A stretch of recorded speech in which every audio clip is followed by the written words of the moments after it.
Another beautiful day here. My name is AkpomiemieIrijaro. Once again, I welcome you to my studio. If this is your first time of joining me, it's a pleasure to have you here. If you're returning, even better. Thank you for dropping by. As you might have guessed, if this is your first time, I'm an artist, and this is what I love doing, trying to bring together art, a bit of history, and culture. Today, we're going to work on the second volume of my works. The last video I posted was on volume 1, which is the part of my bookshelf series. Today, as promised, we're going to do volume 2, which is this painting here. As you can see, it's quite sizable, although not as big as the last one. This one is smaller, but just like the last one, it's done in oil. I love to do oil. It's not dated yet. You will see why it's not yet been dated, because it is an uncompleted work. Anyway, if I may just recap, on the last video, I introduced to you some books I've read over the years, books that have helped to shape my outlook on life, my perspective. And I thought I would share some of these titles with you and see if there are titles you've read before, or invite you to maybe introduce them to other people.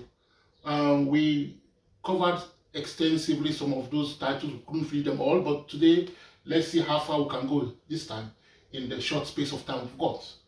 So this collection here, like I said, it's over the years. So I'm going to start with the major one, because the theme is more about Africa, history of Africa, which to a great extent has been greatly manipulated, distorted by the powers that be. And it is hoped that lost history will one day be fully rediscovered by the Africans. So let us start with a book here called the UNESCO General History of Africa, Volume 1 to 8. This is quite a voluminous book, well, set of books, Volume 1 to 8. And you have to really love your history to want to get into that one. But it is worth it, it's quite a great read. I mean, if it's too much for you, one volume at a time. What is unique about this book, UNESCO General History of Africa, is that it's a book not by just one author, but by I don't even know how many, but quite a number of historians came together, intellectuals.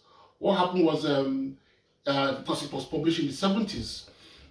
In the 60s, after Africa got independence, many African countries got independence, one thing that greatly troubled our visionary leaders back then was that awareness that our history has been greatly distorted. So African leaders back then, the likes of Jomo Kenyatta of Kenya, Zik of Nigeria, Nkrumah, Nyerere, they approached the United Nations and say, please, we want the world to know our history the way it really is, and not this misrepresentation that's all over the place. So graciously, the United Nations agreed, and the United Nations sponsored and commissioned the writing of this book.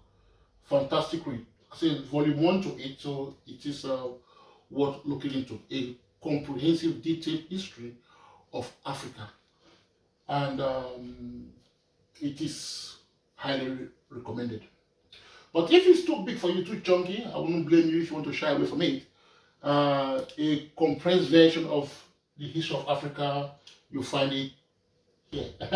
This is When We Rule by Robin Walker. Robin Walker is a fantastic historian. He's not an African, but when it comes to the history of Africa, this man is an authority. He got it. He done even a newer edition of this book. So if you get it now, you will get even maybe more information than I did the first time around. But I highly recommend this book, Robin Walker. It's a great historian. Below Robin Walker's book, we have a book here called Gus Casely's Hayford. That's the name of the author, is The Lost Kingdoms of Africa. Now, this is another book that I greatly recommend. Before the coming of the Europeans, one has to understand that Africa, because this modern nation statehood we have today with distinct clear borders is European. It's a European concept. It was over Africa. Before the coming of the Europeans, Africa, we had empires, great empires, smaller empires. Some of these great empires, in these great empires, you have some smaller kingdoms within. So it was in various sizes. Massive kingdoms like Songhai Empire, for example, was larger than Europe. Mali, massive. Ghana, massive. Benin, Benin, for example, the Benin Empire, if we look at that, the capital city of that empire, it measured approximately 400 square miles. Now that 400 square miles is against Paris, central Paris, which is only 41 square miles. So that gives you an idea what these empires were like. They were massive, they were well organized, well run, and it was a whole different thing before the Europeans came and started to break things up. They break up, of all these various kingdoms, you had about over 10,000 distinct societies, but this was broken down by the Europeans, and we are all aware of the Berlin Wall.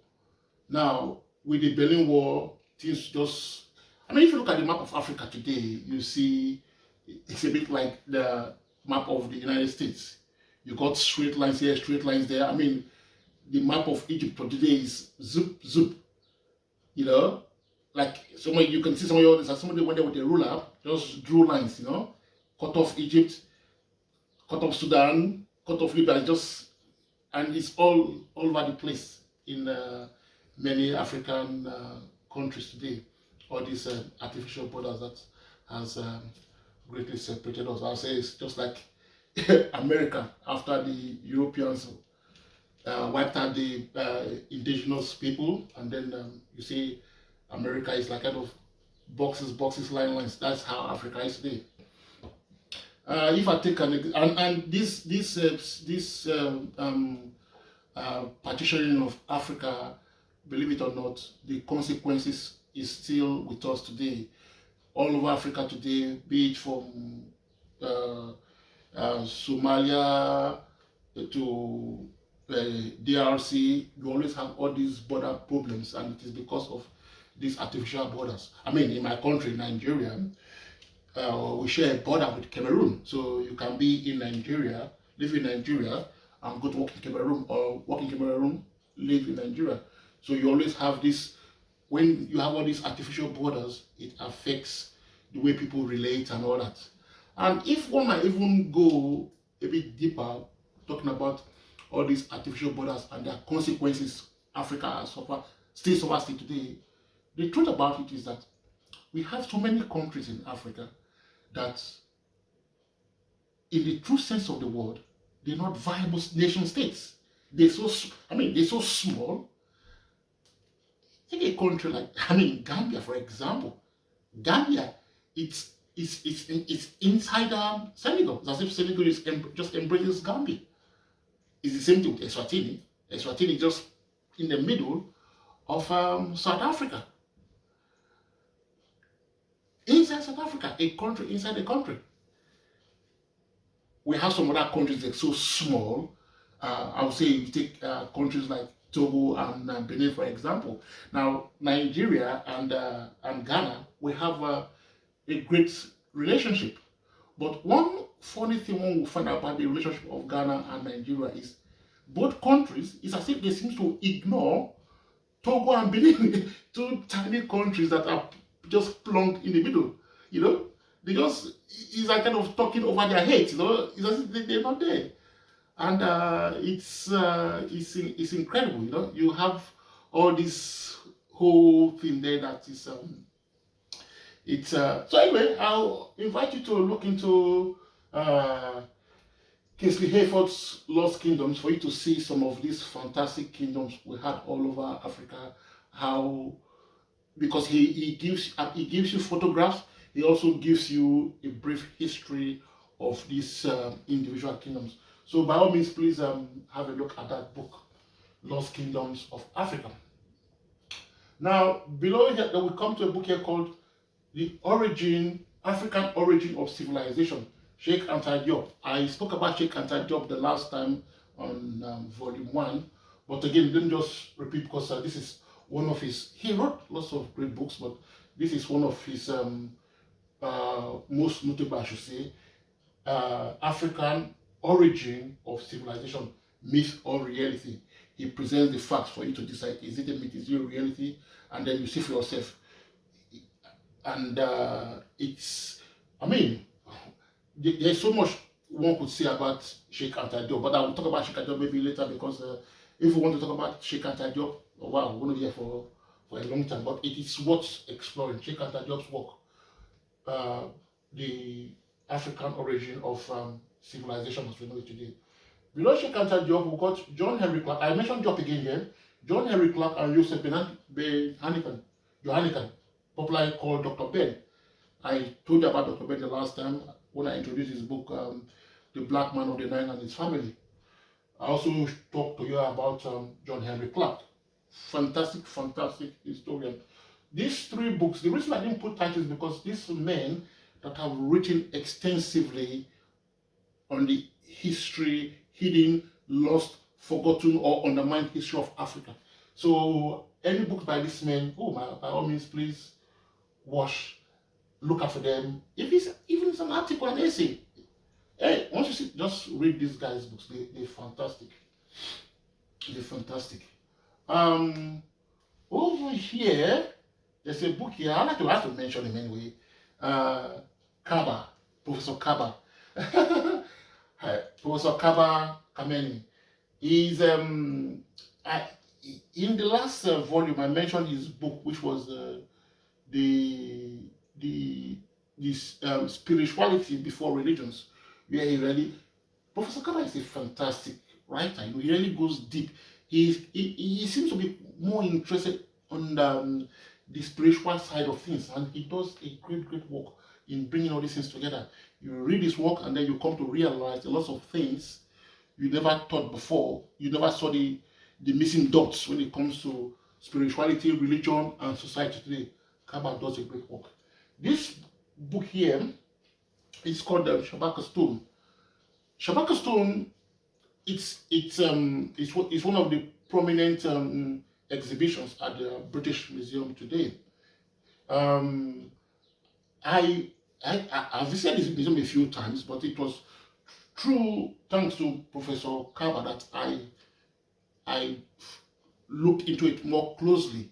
And Kaba talks a great deal about the Shabaka. He explains it. You know, the Shabaka stone was I think it was discovered. It was found about 2,700 years ago. 2,700 years ago, and it deals mainly with the Miaphite theory and the story about creation.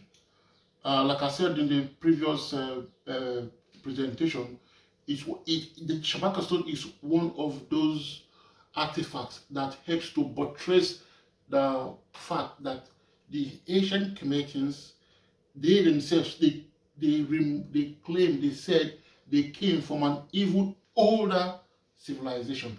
And through this Shabaka stone, Professor Kaba breaks it down, all about the Miaphite theories, basically the story of creation. Now, I won't say this is the only, well, definitely not the only story of creation, neither is it the first. It is, from the Egyptian perspective, is in the beginning God said, just like what we have in the Abrahamic traditions really, God said, let there be light and creation and all that. since the beginning of time, you realize that all great peoples in the world, man has always wanted to get to grasp with the phenomenon of life. What makes things happen? What are all these things we beyond our control? The universe, man has always been mystified by the whole concept of life, creation, and all that. And to help to understand this phenomenon, all peoples have seems to come with their own creation stories to help in explaining these things. So the concept of God and all that. I mean, the Egyptians, they had their own, which is the Osirian drama, from whence came many other religious practices. As Dr. Ben wrote a fantastic book called, it's not here, a fantastic book called, I think it's Ancient Egypt, Mother of all Western Civilizations. Oh my goodness. So many of his books, but I think that is the title. Ancient Egypt, Mother of all Western religions. Yeah, all Western religions. He really digs it down. So you always have all these creation stories by different people. All over Africa, it varies. The Ga of Ghana, the Ewes in Nigeria, the Yorubas. We all have. I must say, one of my favorite. I won't go into it, but one of my favorite. I like the Kenyan creation story. It's a bit more rich, more in depth than, my opinion anyway, than the Adam and Eve story. So even if you have the persuasion of the Adam and Eve, know that is one creation story. There are other creation stories. So Professor Kaba, my goodness, he breaks it down and explains this my theory through the Shabbat, through what is written on the Shabbat stone. So it's highly recommended. Let me come up here. There's a book here that it will help. Well, before I come to this book, let me just talk a little bit. This is The Lost Light and interpretation of ancient scriptures by Arvin by Kuhn. There's also the pyramid text. The pyramid text, again, too, is like the coffin text or the Egyptian Book of the Dead. We spoke quite a lot about the Egyptian Book of the Dead, which some publishers, take note, go by the name of the Book of Coming Forth by Day and by Night. So it's all that kind of whole spirituality of the ancient times. When you look at all the spirituality of ancient times, you see lots of their imprints in modern day religions. Quite fantastic. There is the Natural Genesis by Gerard Massey. Gerard Massey, remember the last volume, he gave us Egypt, the light of the world, where we spoke about that again too. Is all that religious tenets. Good to look into it. Again, we'll come to our good friend here, Robert Bouvard. Bouvard and Prof, they've been working quite closely together. They've done lots of works together. That last one, it was the Black Genesis. This book he just focuses this book on the works of Imhotep. Imhotep, I think, what you want to know everything about Imhotep, this is your book. And I think Imhotep is one of those names that every school child, boy and girl, regardless of race, you have to know Imhotep. Imhotep, he was a physicist, he was an architect, he was an astronomer, he was everything. Famously, he was the one that gave us the world's first building structure in the form of the step pyramids.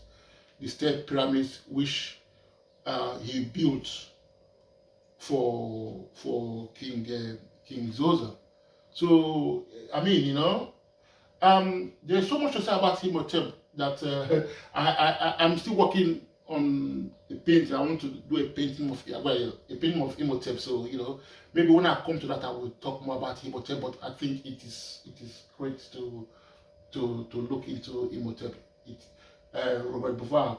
Robert Bouvard is one of those great. I think, well, you cannot call Robert Bouvard, you cannot pin Robert Bouvard to any nationality because I call Robert Bouvard Mr. United Nations. He's a bit Egyptian, Italian, French. He's everything, you know. United Nations compressed in one is Robert Bouvard. He's a fantastic writer already. Now, here, there is a book here, it's not that visible.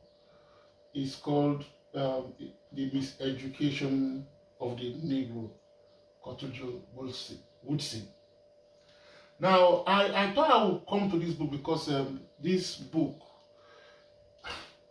for goodness, this book has to be, it's not a big book, not a little book, but has to be one of the most painful books I've ever read. In the sense that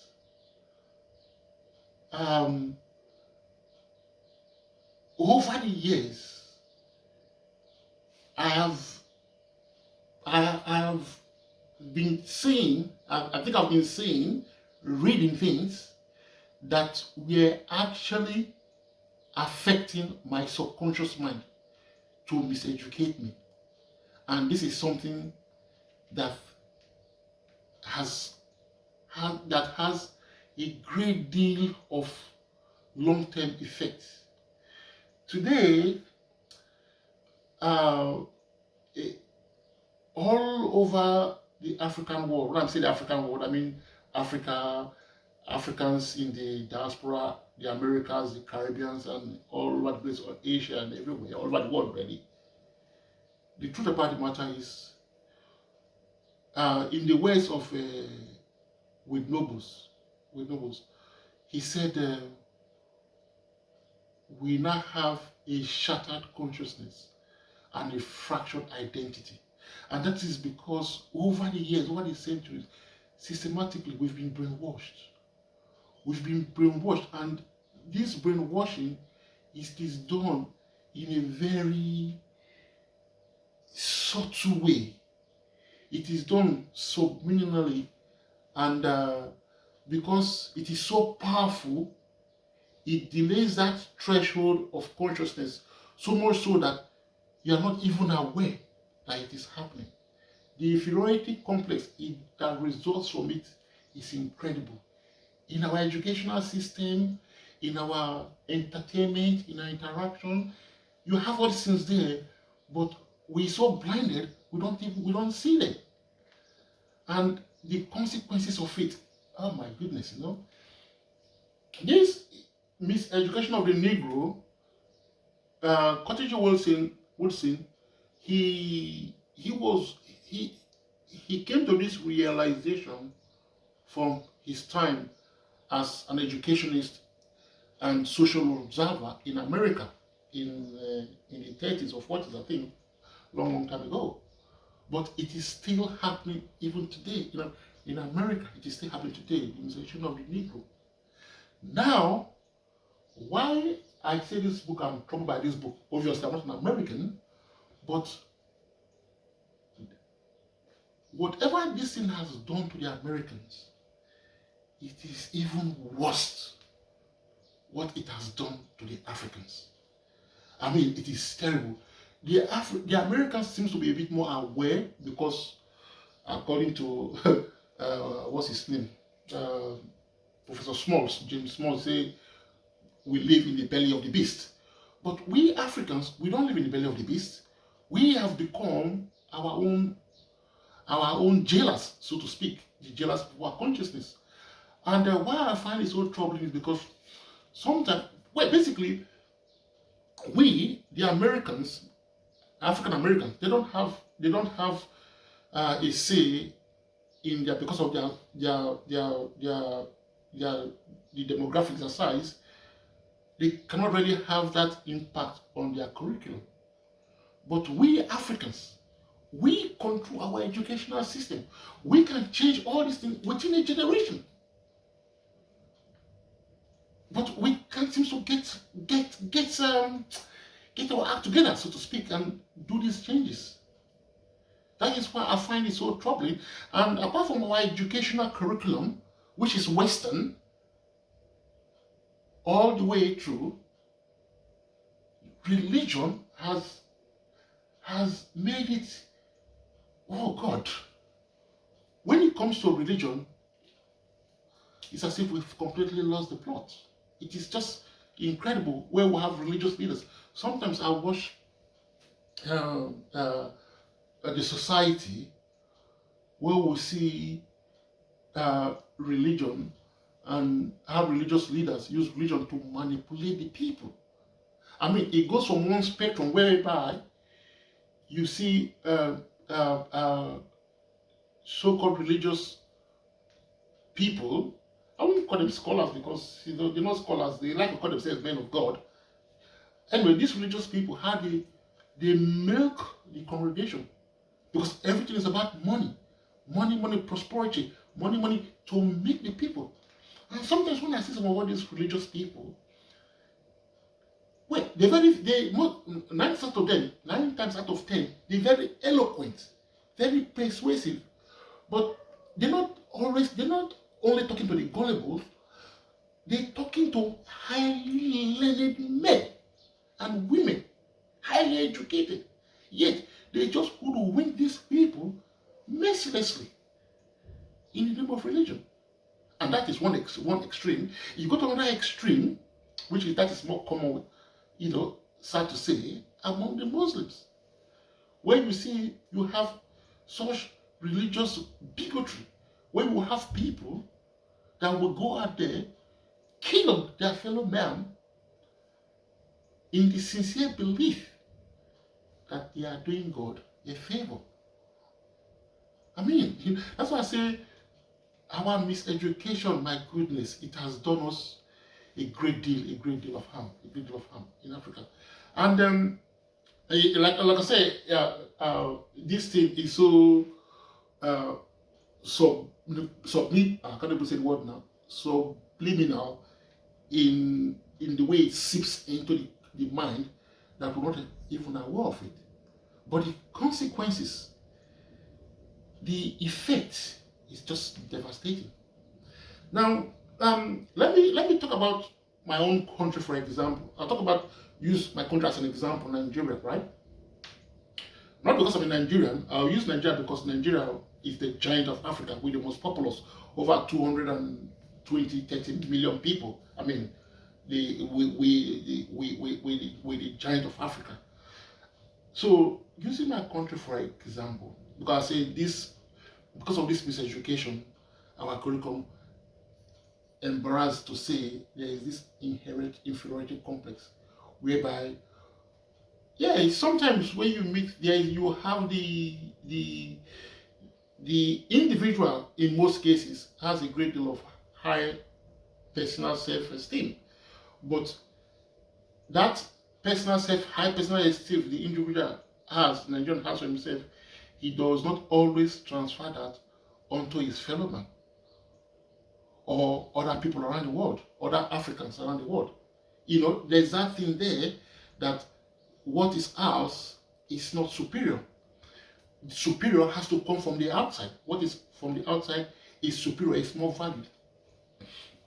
I'm not going to talk about something like, because something like maybe skin coloration, or that is as if that battle is going to take a long time to win. That problem of skin coloration that is affecting Africans everywhere. Not only in Africa. I mean, sometimes I see it in the Caribbean.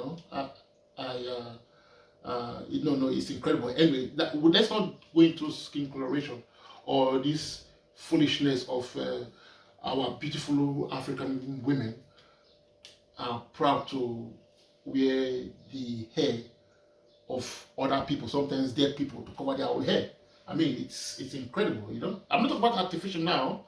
It is that whole fashion. It's all part of the mind, that our consciousness. That is, again, when Noble says, it is a shattered consciousness, a fractured identity.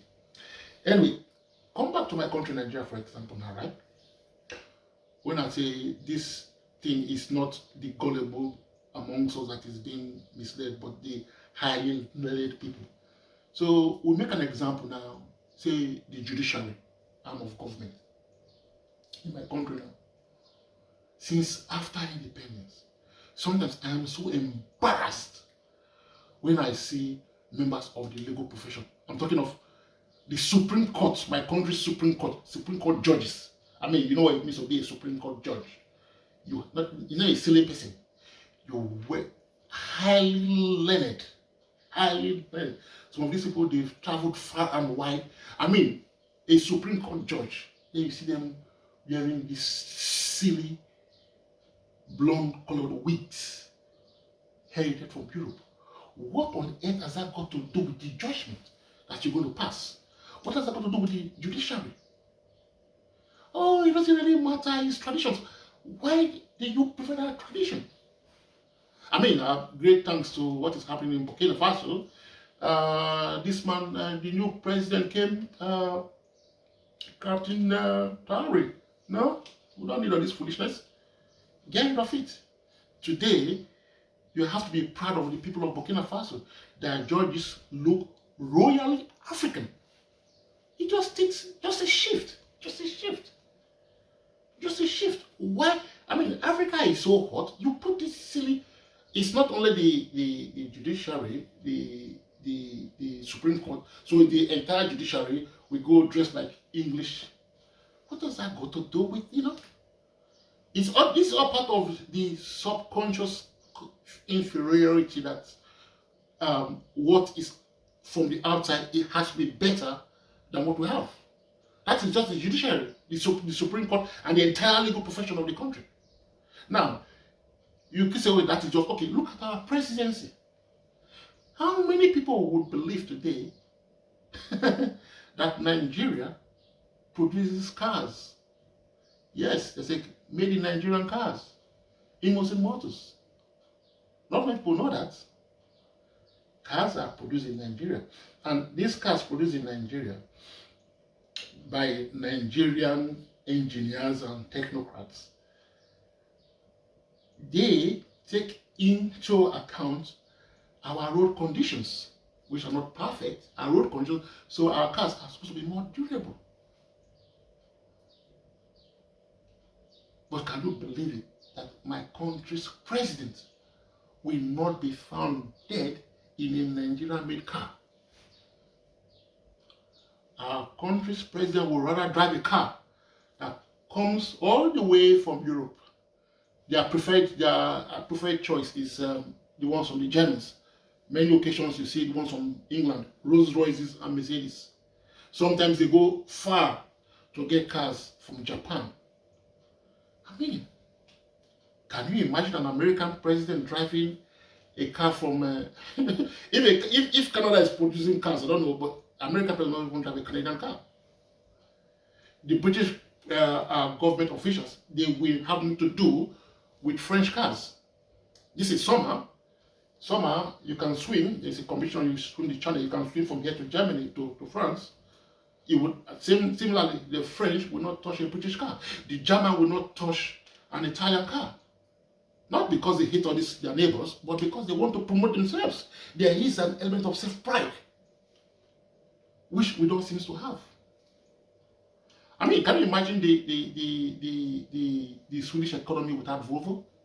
The South Korean economy without well, they got a collection of them now, or Germany without Mercedes, America without Ford, Japanese without Toyota or Mitsubishi. And many people might not know this, but African countries, Nigeria specifically, produces vehicles. We're only a few steps away from producing our own trains, and hopefully one day our own aircrafts. But because of this deep-seated miseducation where inferiority complex seems to blind us. Anyway, let me leave that subject. But I recommend highly that you look into this book, The Miseducation of the Negro, because it is the same problem the Americans had, only the African one in Africa is taken to the nth degree. So it's one of those books that when I finished reading, it made me a bit a bit depressed. But one good thing is a problem is only solved when you are aware of the problem, because if you don't if you're not aware, of this what's his name? An American philosopher. I've forgotten his first name, but his surname is Fuller, because he's all part of white supremacy. He say, not until you understand white supremacy, everything else you understand will confuse you. And I think this is what this education of the Negro breaks down. Anyway, please look into that book. I cannot recommend that book highly enough. If we can come down here now, Marcus Garvey. Marcus Garvey is one of those people that, wow. In this book, I did not put an author because so many people are written about Marcus Garvey, and there's so much information there. So what you get from most books, they're usually the same. One might contain more, but you hardly find a book on Marcus Garvey where there's a distortion of the facts, because he's been so widely written about. So it would be good to read about Marcus Garvey. Marcus Garvey, what he was able to accomplish in that short space of time. So for these people, they didn't live that long, Marcus Garvey, I think he died in his early 50s or thereabout, And but in that short space of time, what he did to reawaken that fire, that passion amongst Africans, my goodness, his reach, be it to, well, it's a shame really. But anyway, what's his name? John Henry Clark used to say Marcus Garvey, sadly, the Pan-Africanism that Garvinism, Marcus Garvinism, Pan-Africanism that he gave birth to in his home country like Jamaica, that doesn't seem to have taken hold. Isn't that anyway? It's one of those things, a prophet is without honor in his own home. But Marcus Garvey is one of those people that is greatly appreciated around the world. Again, you can talk. He influenced the early Africans, the early Pan-Africanists, and it's as if out of appreciation and gratitude, many African countries today, when you see their flags, you see the flags that Marcus Garvey used to use, which is the red, yellow, and green, and it is that in many African countries that shows you the level of gratitude Africans have towards Marcus Garvey. Even the Ghanaians even went further, where in the Ghanaian flag you see a black star. That black star was the logo of Marcus Garvey ship liner, which he had, which he established with the purpose of trying to take Africans back from America, because they wanted to go to Africa. So there's a lot one could say about Marcus Garvey. I highly recommend that. Anything about Marcus Garvey, please get and read. Not just the songs, we know lots of the songs, but read about him. Let your children know about Marcus Garvey. It is fantastic when you have all these heroes of ours that we must never allow to be forgotten by time.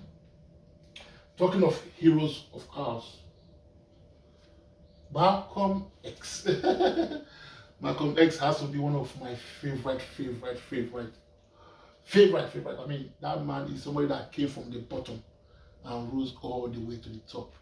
When you talk of principle, Malcolm X. This book was written by he was assisted. It was an autobiography, but he was assisted by Alox Haley.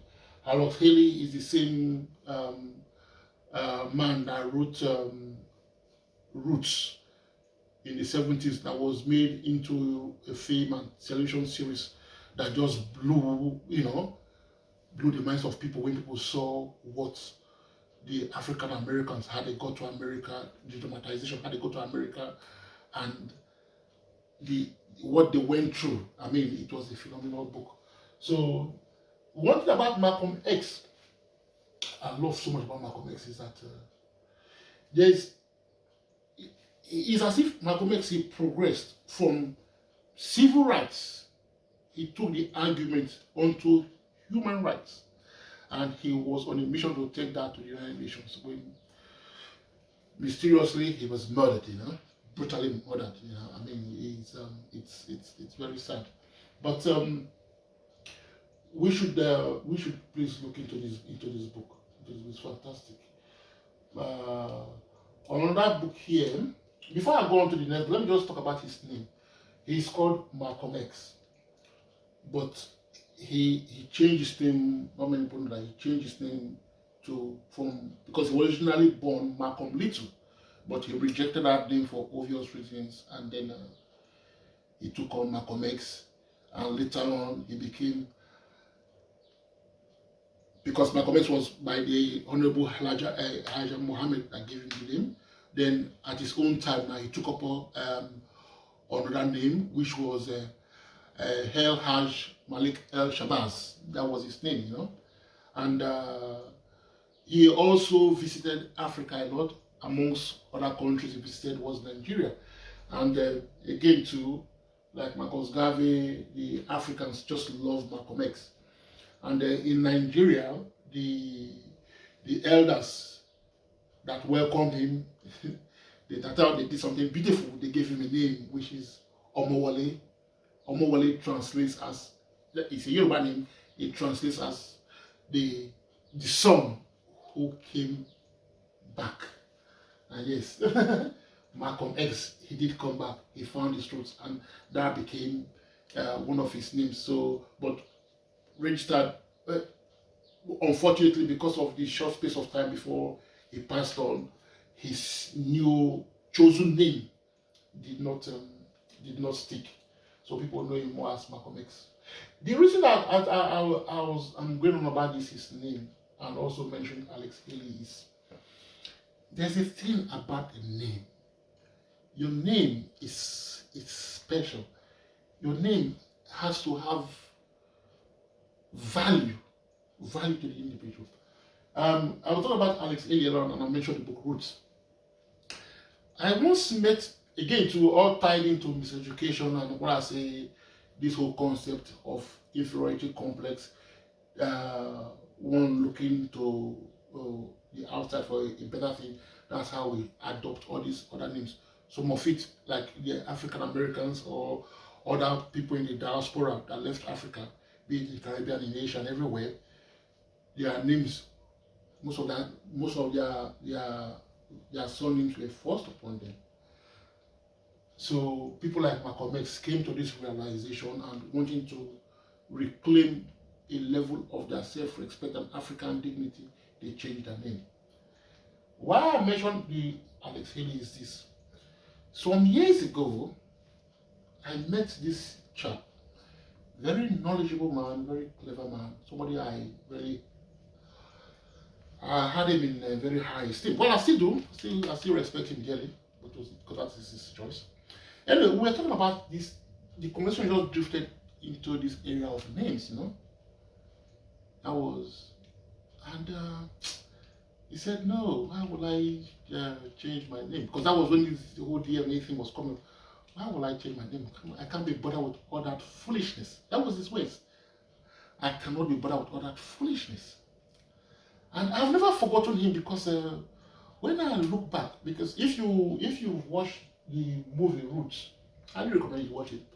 Watch the movie Roots. I cannot quite remember the whole story of Roots very well, but there's a scene I remember vividly.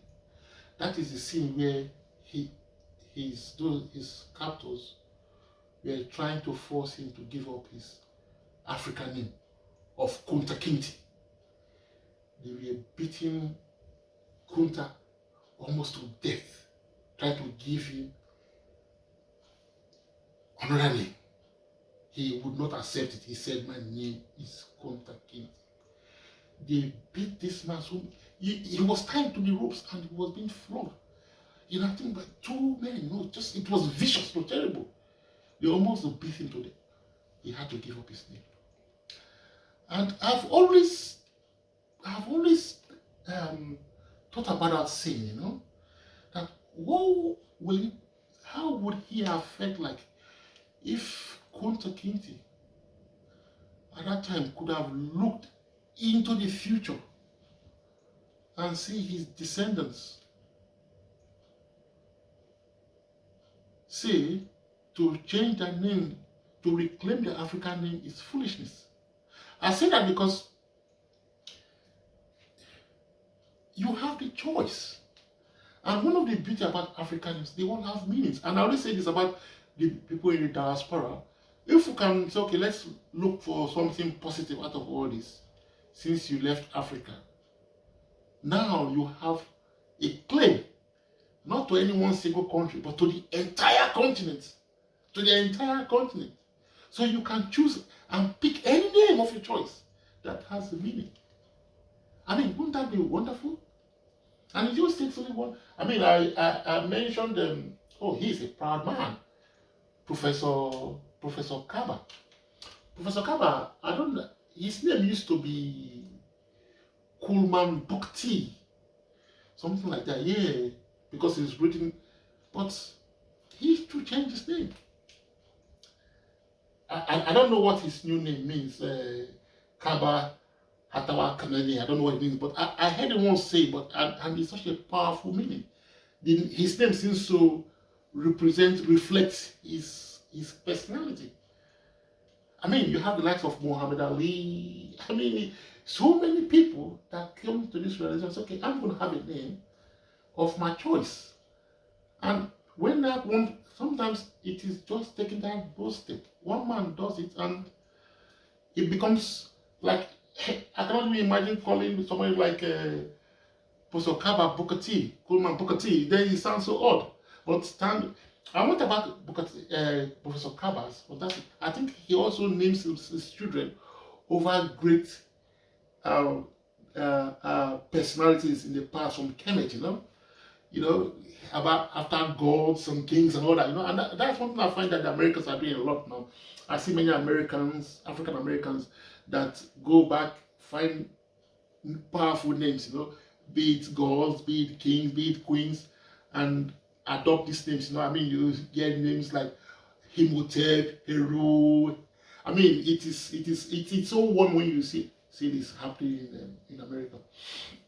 And this about names and all that, it's not only in America, and that's what is happening. I mean, when I was talking about how this miseducation has greatly affected us in Africa, among Africans, let me not insult anybody by saying shallow, but today we see lots of Africans giving up their African names. They have African names, but they intentionally give it up because they like the sound. Regardless of the fact that it's meaningless, they like the sound of certain European names. Isn't that sad? Isn't that sad? So you see an African, his first name is Western, his surname is Western. Incredible. And sometimes they deceive themselves to say, oh, it's a Christian name. What are you talking about? What's a Christian name? There is no such thing as a Christian name. Any name from the Bible is not Christian. His Hebrew, anglicized Hebrew name. There's nothing Christian about it. It's just the name, you take the name of another people. In this case, the names of the Hebrews. That's been anglicized, and then you call yourself all these names, and sometimes you go to some place, you see they call an African man, and or they cut an announcement. Graham Davis, Peter Smith, and an African. And I'm not talking about African in the diaspora now. I'm talking about African in Africa, and African in Nigeria, and African in Ghana, and African. Come on, give me a break. Anyway, let's not go too much in that aspect. Another book here we should come. I would like you to consider is The Long Walk to Freedom. Nelson Mandela. I can talk about Nelson Mandela all day. One of my heroes. We know what Nelson Mandela did in terms of the sacrifices he made, but there's a lot more about this man. I urge you to read his books, and because it's a good thing when somebody writes an autobiography, just like Malcolm X. It is their own words, their own experiences, how they saw things, how they dealt with things, and you learn from their experiences. But this book is quite a chunky book. It's not here. It's quite a chunky book. Mandela really goes deep into it, and then you see his life story, and some of the little minor things one might take for granted. I was talking about this whole concept of this subliminal effects of miseducation. There's a story Mandela saying that his book when for the first time after being what's happening in South Africa terrible, he had an experience once when he came out of prison. He was about to enter an aircraft, and he almost freaked out when he saw that the pilot was a black man. And then he had to pull himself back together. What you do, But that is because of the years of apartheid South Africa, where they've been so brainwashed that they're no good, they cannot do anything for themselves, and all that nonsense. It had an effect on even such a great man, And this is what I'm saying. Even today, we greatly underestimated our capabilities, our God-given talents and abilities to soar to whatever heights we want to. So I like painting historical figures, but I've not yet painted Mandela. Maybe one day I'll paint Mandela. But what I did about Mandela, I did a walk a few months ago, sometime last year. It's still in my file. You can check it out if you want. I call that walk Batman's Long Wait for Mandela. You can check it out. I got that name from this title because sometimes my walks, the name sometimes is what inspires the walk. Sometimes I do the walk and then after observing for a while, the name comes to me. With Batman's Long Wait for Mandela, I confined myself to using only the flags, the colors of the South African flag and the French flag. So yeah, look at it. There's an interesting story about that walk. If you've never heard of Sarah Batman, please look into it. Some of those things Mandela did, many things Mandela did that I have not recorded, but read his book and then it gives you an insight into the man. Mandela's Long Walk to Freedom. Here we have neo-colonialism, the last stage of imperialism. There's also the tropical dependency. This was by Flora Shaw. Again, to the effect our interaction with the Western powers continue to have on us and it's affecting us today. These books are interesting, but of all these three books, my goodness, Walter Rodney, How Europe Underdeveloped Africa. This book is a must read.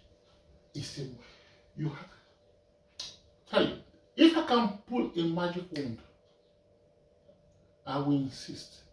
Nobody in Africa, governmental level I'm talking about now, nobody in Africa should ever get to the position of financial leadership unless you've read and properly digested this book. I couldn't put it down. How Europe underdeveloped Africa. Walter Rodney, again, he's not an African. He's from Guyana. But again, like Africa, the whole of the Caribbean, they suffer the same problem. So as we Africans do, But Walter Rodney, he really breaks it down. The economic consequences of neo-colonialism, the tricks, we Africa, we're more or less in a trap. What is happening if you take a country like Democratic Republic of Congo, just put that country under a microscope and study that country closely. Closely.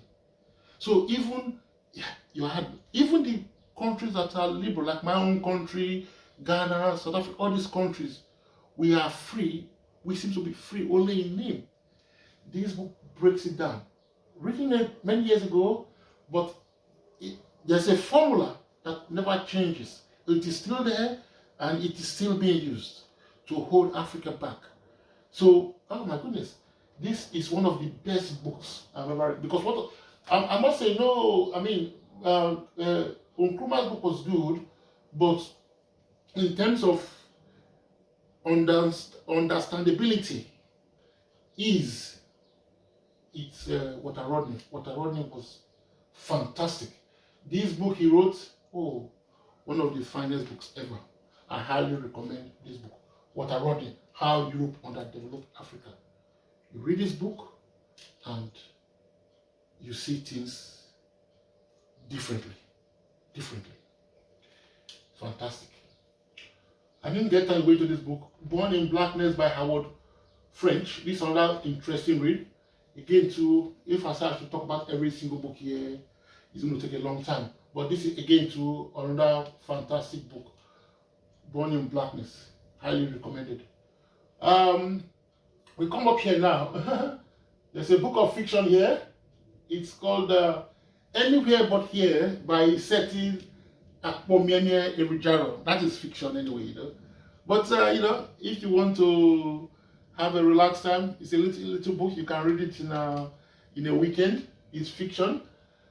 So why not? Have a go.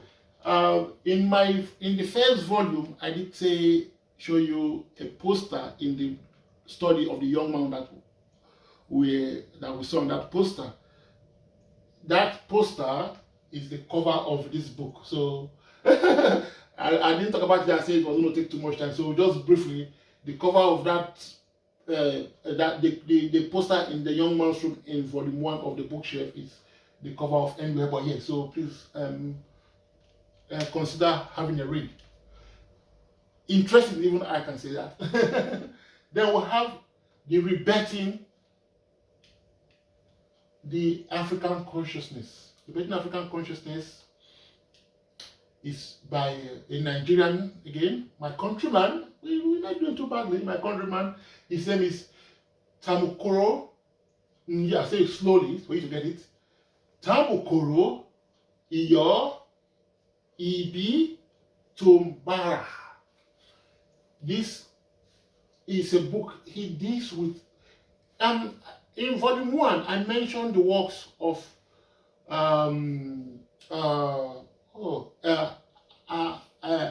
Hesa Hilliard, The Reawakening of the African Mind. What this book is similar to the works of the great American psychologist, historian, Hesa Hilliard, to reawaken that African consciousness. Because everything is consciousness. This book, he goes deep. How you see things, who you are, your place in the world, and how you interpret all these things.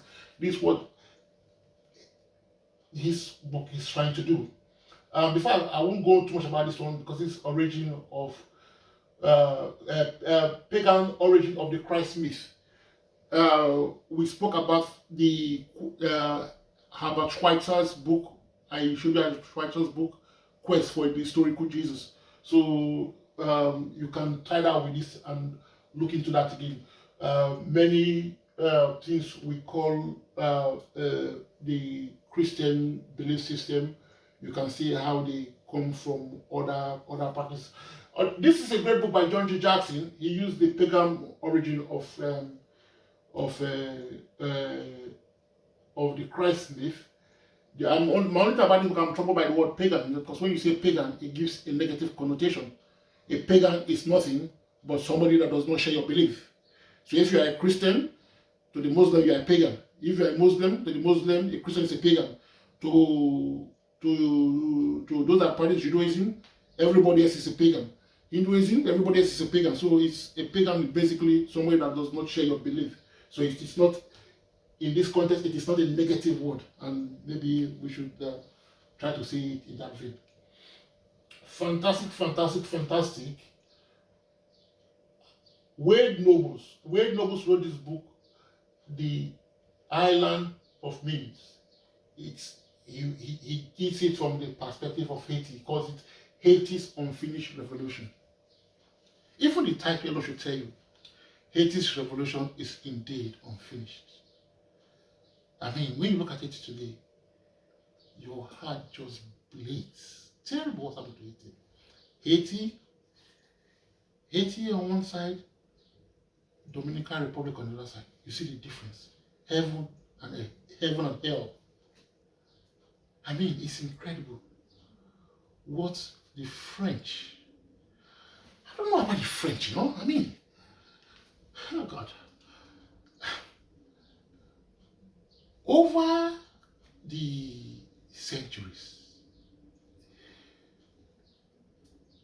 the world has seen the evil and barbarism of the transatlantic slavery and colonialism. Most European countries such as Britain, Spain, Italy, Portugal, Germany, lots of European countries have come to a great extent to become remorseful. And in their own ways, they are trying to make amends, be it by better trade relations or mutual respect with countries they once exploited. But not the French. The French, I mean, if you go back since the Napoleonic times, all successive French governments, they've seemed consistent in their determination to pursue a cause of exploitation, shameless ruthlessness, and vindictiveness towards everybody they come in contact with. In today's world, we live in a new age, in the 21st century, and many people are taught with the coming of the young Emmanuel Macron, the young guy, things might be a bit different. But sadly, not so. It's like, what under Emmanuel Macron, we have all can say is that it has proven the old adage that a leopard never changes the spot. So today we see the French working in cahoots with the Americans in their bid to bring trouble to Burkina Faso, because the people of Burkina Faso say we don't want to be exploited no more. People of Niger as well, they said the same thing. Mali. But the French, they want to just continue to pursue this vindictive ruthlessness exploitation. They've become like a virus that just will not go away. What they try to do in Haiti today, they've done it before. The Americans and the French. They did it in Haiti when President Aristide was trying to stand up to them, similarly the way many Africans now trying to stand up to the French. You cannot be a parasite on us for too long. Please, in the name of God, go. Leave us alone. The French will not want to budge. But I must say, this time, things are about to change. Because what we see what we see in Burkina Faso, Niger, Mali, and other parts of Africa, you might recall on the 30th of, not on the 30th, was it? Yeah, I think the 30th of April, we saw the uprising of the youth, not only in Africa, but different parts of the world. Because many people around the world now are wanting to stand with the Africans, saying to the French, as if responding to the cry of the great Bob Marley, no longer shall you kill our prophets while we stand beside and look. Enough is enough.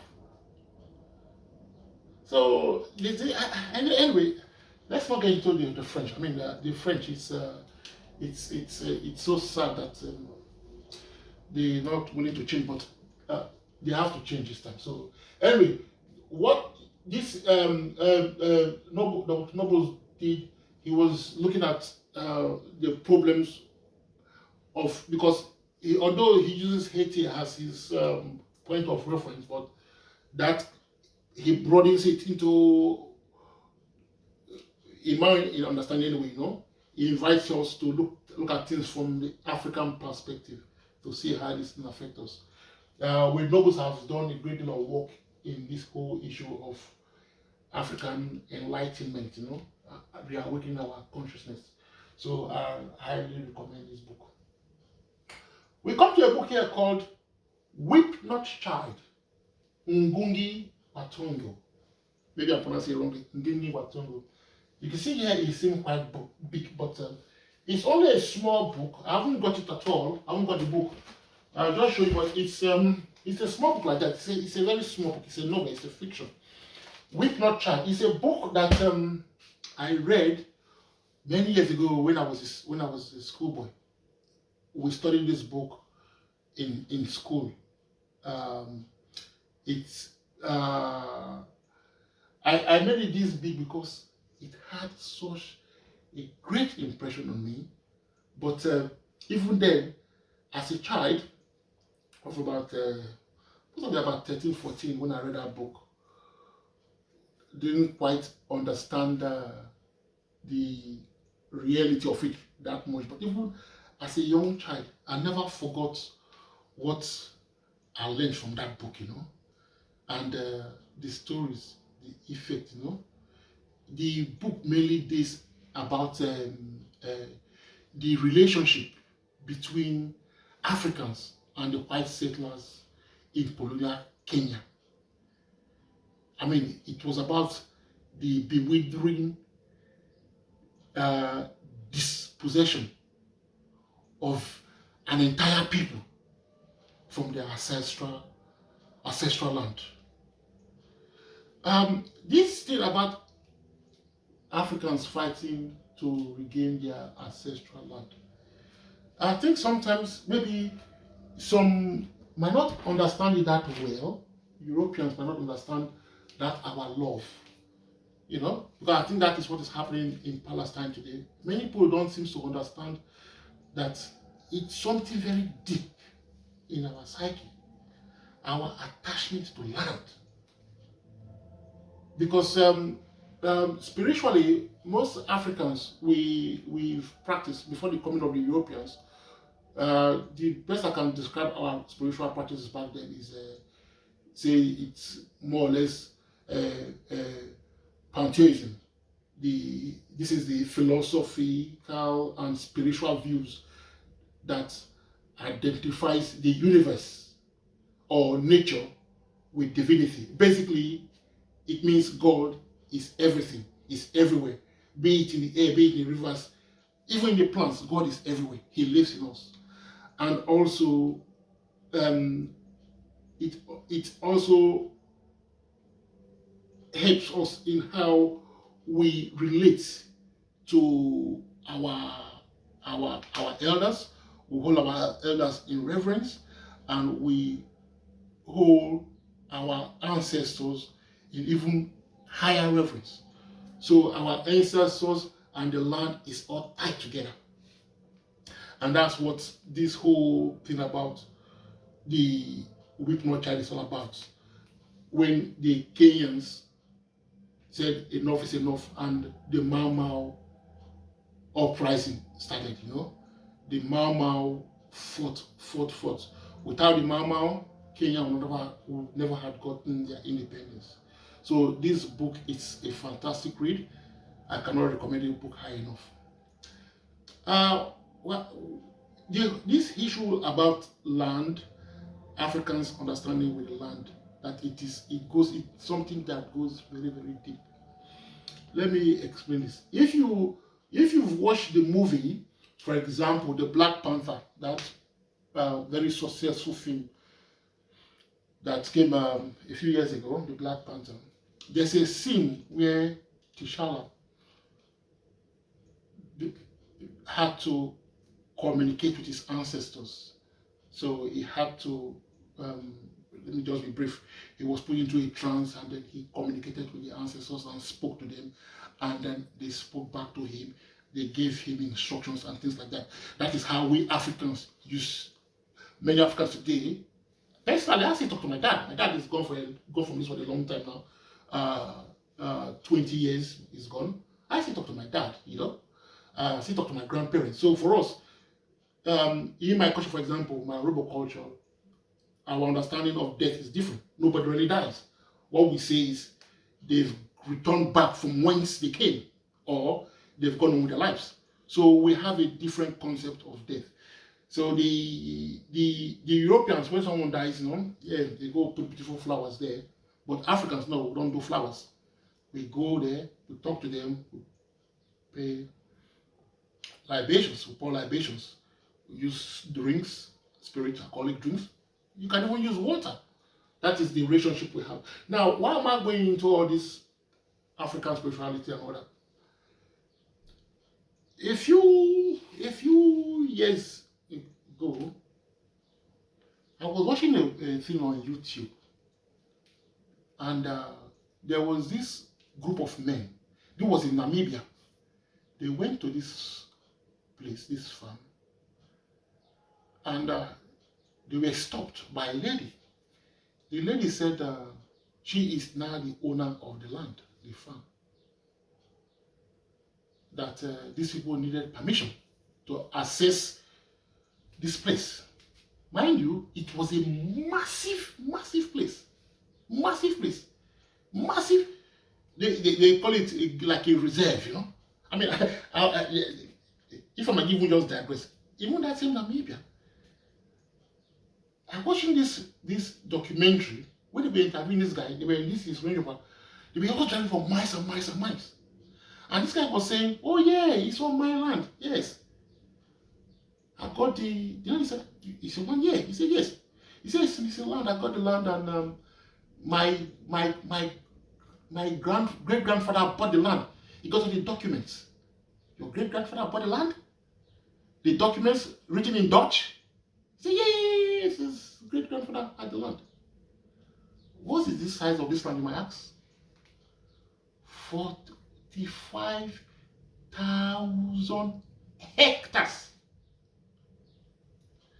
Then he said, "But that is bigger than Berlin." He said, "Yeah, I've got the documents to prove it." Oh my God. Anyway, back to this lady. So these three African fellows, Namibians, they went there. It was a land of big proportions. So they didn't say the size of it, but it was a massive land. And these guys were saying they wanted to go and pay homage and maybe pour libations for their ancestors. This woman said to them, "You cannot go. You need permission, and I'm not going to give you the permission." Oh God. And these three men, docile, they turned back, went away grumbling. And I said, "Oh my God."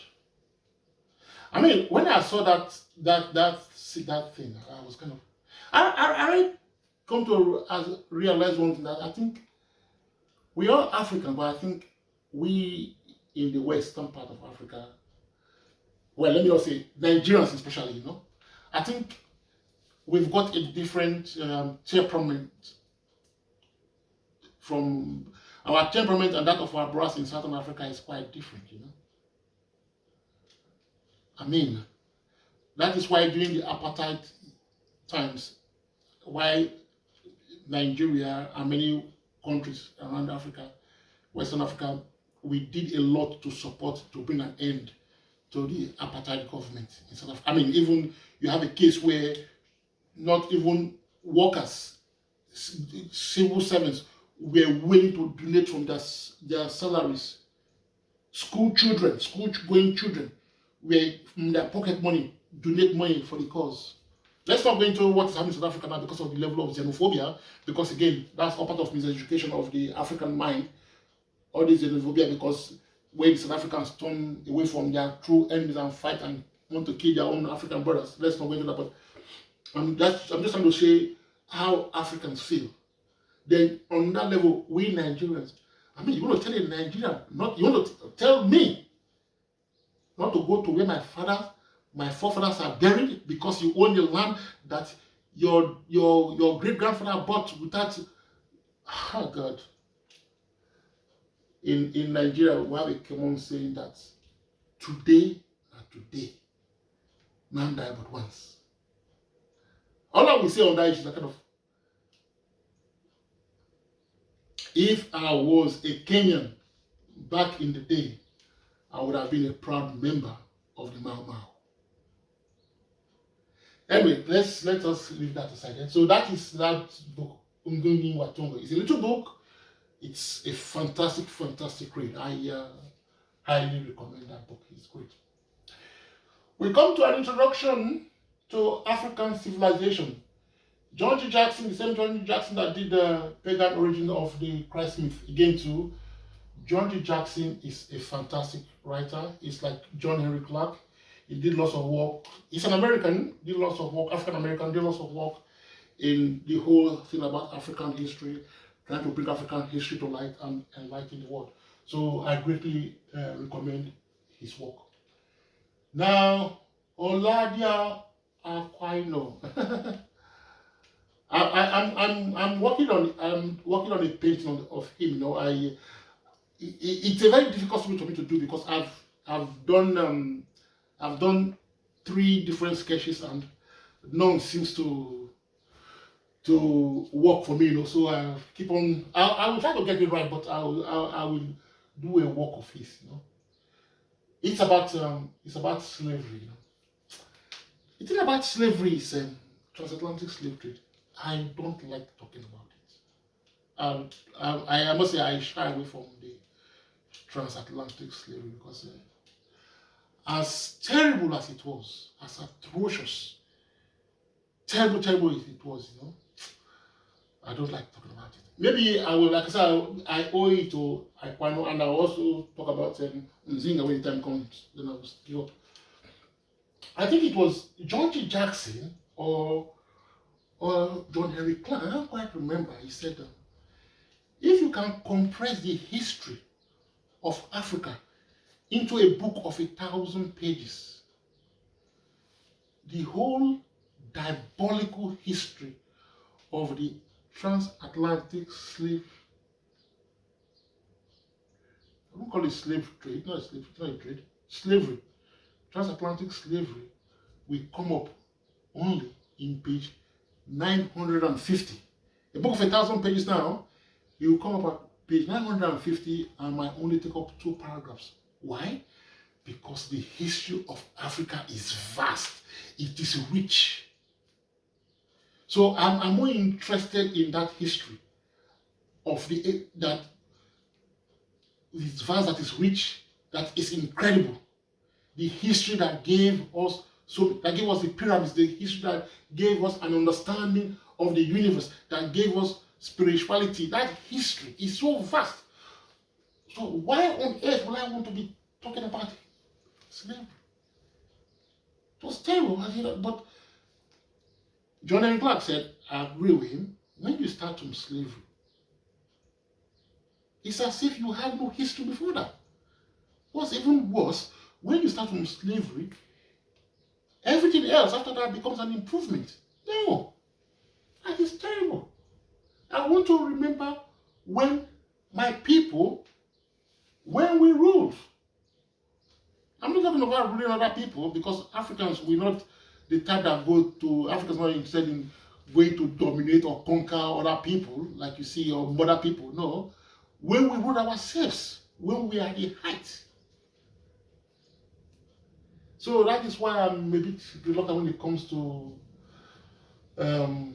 slavery. But Aquino, because of his accomplishments, that's why I introduced this book, and I'll do a work on him. Aquino is he was born in briefly. I'll just say brief about him now. He was born in 1745 and was captured from Africa, again from Nigeria, when he was about 11 years old or thereabout, and then captured and went into slavery, and basically traveled the world on the slave ships and all that, until he, very clever chap, he was able to educate himself, read and write, and eventually he got his own freedom, bought his freedom, became a free man, and spent the rest of his life in England. In England, in the 1780s, he joined and became one of the prominent figures in the British anti-slavery movement that eventually saw to the abolition of slavery. So those alone, those accomplishments alone makes this man an incredible individual. I highly recommend his book.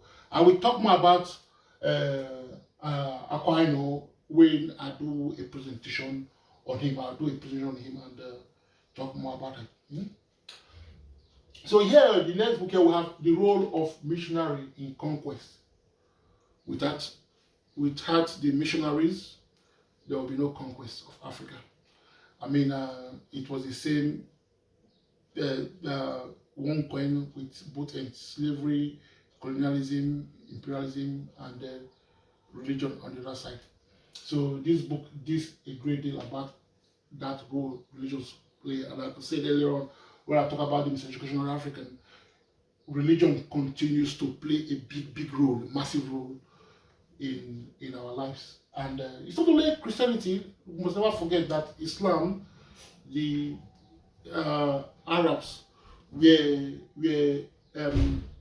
Arabs through Islam were enslaving the Africans for so many years, for nearly 1,000 years before the Europeans even thought about the idea. So let us not excuse the Arabs. The Arabs greatly did. I mean, what is so sad about the issue of the Arabs even today is the fact that the Arabs today are even still engaged in slavery. I mean, it's hard to believe that in the year 2025, in countries like Mauritania and all those Arabic countries, top of Africa, they are still practicing the dastardly act of slavery. So it is worth looking into. There's a book here called The Historical Origin of Islam. This book, if you want to really broaden your mind, this book, Historical Origin of Islam, was written by the same author that wrote The Historical Origin of Christianity, and that is no other than Walter Williams. Walter Williams is an American that wrote this fantastic book that gives you the chronology, I can't even say that word, the chronology of events, how these religions all came together to what it is today. You see, he did a great, his research is quite in depth, and writers such as Robert Beauvoir, he also provides photographs of his works, and then he presents them to you for you to see for yourself and then make up your mind. There is another writer here who is called Charles Finch. Charles Finch wrote the themes from An African Eden. I think it was playing on the word Eden there. But again, to my goodness, Charles Finch is more kind of on the spiritual side of things. He talks a great deal about the cosmos. That is what he deals on, in particular the cosmos. And if you want to know a lot about the Dogon people, I mean, Charles Finch does a great deal about on the Dogon and things like that. But he's fantastic. I highly recommend you read Charles Finch's work. The final book on the list now is Molefe Katie Ashanti. Now, you notice, first of all, it is just his name. There is no title. And he stands out. Blank, blank, blank, blank. There are no other titles there because I didn't want to crowd him. Malefe is Malefe Ashanti is one of those writers that, my goodness, he is Mr. Pan-Africanism. Through Afrocentrism, it is Malafi County. It's beautiful. It's beautiful. It's beautiful. Why I only put this one book here, because I think I would be doing him a disservice if I put a title. I've only read about 5 of his books in my life. Only about 5 of his books, and of those 5 books, who am I to say which is the best if they've been written by such a great man? But here is the real deal. Molefe Keti Ashanti has written over 90 books. 90. He's still alive. He's still alive. He's still there. He's still waxing strong. He's still lecturing. Over 90 books. Now, so there are about 85 books I'm yet to read. So who am I to say which is best? So Molefe Kante is a fantastic historian, a must read. I highly recommend his works. In terms of, he's an American, but again too, he's like Professor Kaba or Malcolm X and the great people like Muhammad Ali and such people that came to the realization of their identity and decided to change their names. So what I can't remember what his original name was. I just don't remember. But I listened to him some time ago when he gave an interview where he said he seems to love the Ghanaians. I don't know if he's connected to the Ghanaians. Maybe he's taken a DNA test and traces his road back to Ghana. But he seems to love the Ghanaians, and that's why he got adopted this name. So he was saying when he did the name change, he told his father about it, and his father was very proud. His father was very happy for what he did. Now I cannot quite remember the details of it, but he said that I think his father did not have the wherewithal or maybe the knowledge of handling these things, But the fact that he did it, greatly gladdened his father's heart, And I think it's a beautiful story, because there are those that are not in the right circumstances to do it, But if you are in the right circumstances, so henceforth, many more Ashantis will come because one man made a difference. Many more Kamenis will come because Kaba made a difference. Many more will come because Malcolm made a difference. Today, his daughter is doing fantastically, and that is because of that. There is something about the name that you cannot overemphasize. I was talking about Leonard Jeffries earlier on, because I will talk more about him later on. But again, too, when he was brought out of Nigeria, his name was changed. He was given all these different names, and I think his final name was a Swedish name, Gasto Vasco, something like that, It skips my mind now. Anyway, come back to me. Anyway, when he wrote this book, because he remembered his roots, he remembered his identity, he wrote this book with his original name. So that is the name by which he is known today. And it's a name that will live forever. So it is the same thing with what all these people are doing, Sometimes it takes just one man to do it. To just make that leap, and you change, you restore your dignity, you restore your self-pride and self-respect. Now, finally, let me come to this book now, gold-colored book here. If you recall, in volume 1, there was a book like that, gold colored, which I said was dedicated to great historians. Many I might not have read or are not listed here for their great works they've done towards this cause of African enlightenment, likes of Dr. Edward Robinson, Dr. Scobie, Dr. Leonard Jeffries. Dr. Leonard Jeffries, my goodness, Dr. Leonard Jeffries, he's a bit like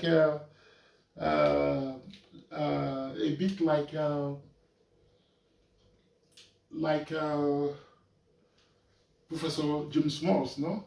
Another living encyclopedia when it comes to the history of the world. And what I like about Professor Jeffries, he always talks of the African VIP. For him, the VIP stands for African values, African interests, and African principles. Once you can get these three right, everything seems to fall into place. The values, the interests, and the principles. Those are crucial to understanding our history. Because when a people don't know their history, they will equally not realize when that history, be it the negative or the positive, repeats itself. So the circle just continues. But you know the history, that thing is broken. And that is, you arm yourself with the African values, African interests, and African principles. Anyway, this has been quite a long one. So let us wrap it up now. All because it's history, it's going to be the last thing I've done because it's only volume 1 and 2, so this is the last of the volumes. If I come back again, it will be on Aquino or Queen Nzinga. But before we go, I would just like to remember the words of a great historian, one of my favorite historians, John Henry Clark. His definition of history is very beautiful, a bit more in depth than that of Runoko Rashidi. Runoko Rashidi only says history is a light that illuminates the past, is also the key into the future. John Henry Clark goes further. He said history is a clock that people use to tell their political and cultural time of day. It tells the people where they have been, what they have been, where they are, and what they are.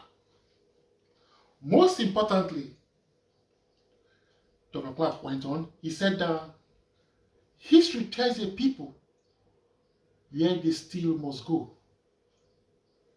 and what they still must be. The relationship of history and the people is the same as the relationship between a mother and a child. Isn't that beautiful? John Henry Clark. His words will live forever. Anyway, my name is Akpomiemie Erijaro. It's been glad and wonderful having this time with you. I hope you can join me again when we do something of a similar nature. You can like, better still, you can subscribe. Once again,